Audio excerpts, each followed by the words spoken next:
নরেন্দ্র মোদী যদি রাম মন্দির বানাতে পারে, মুসলিমরা তাহলে কেন বাবরি মসজিদ বানাতে পারবে না? ভারতে এই কথা বলে নতুন করে বাবরি মসজিদ তৈরির উদ্যোগ নিয়েছেন যিনি, তার নাম হুমায়ুন কবির।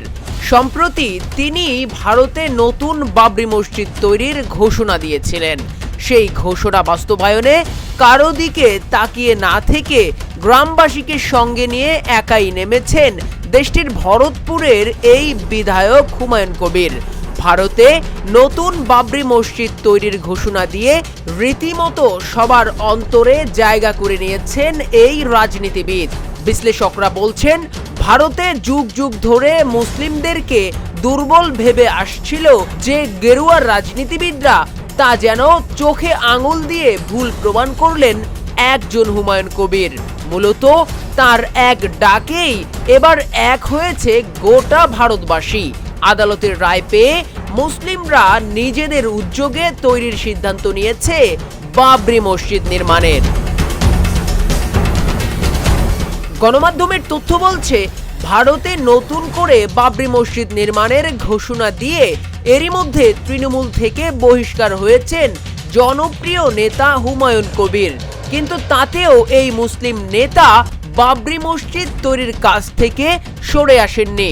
সময়ের সাহসী এই মুসলিম নেতা বিভিন্ন গণমাধ্যমকে জানান, বাবরি মসজিদ নির্মাণে ৩০০ কোটি রুপি বাজেট ধরা হয়েছে।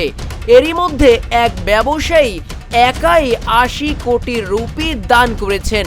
দানের জন্য নিজের ব্যাংক অ্যাকাউন্ট দিলেও একদিনে এত পরিমাণ টাকা জমা হয়েছে যে অ্যাকাউন্টের লিমিট শেষ হয়ে যায়।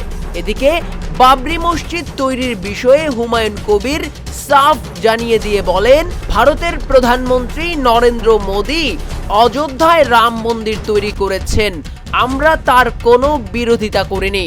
আমি আবার বলছি, বাবরি মসজিদ হবে, এটা কোনো শক্তি আটকাতে পারবে না ইনশাআল্লাহ।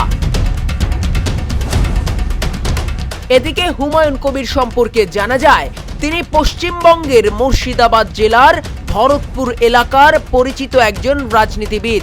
তিনি রাজনৈতিক জীবনে তৃণমূল কংগ্রেস, বিজেপি এবং স্বতন্ত্র এই ৩ অবস্থাতেই কাজ করেছেন। ২০১১ সালে রেজিনগর থেকে প্রথমবার বিধায়ক নির্বাচিত হয়ে তিনি রাজনীতিতে আলোচনায় আসেন।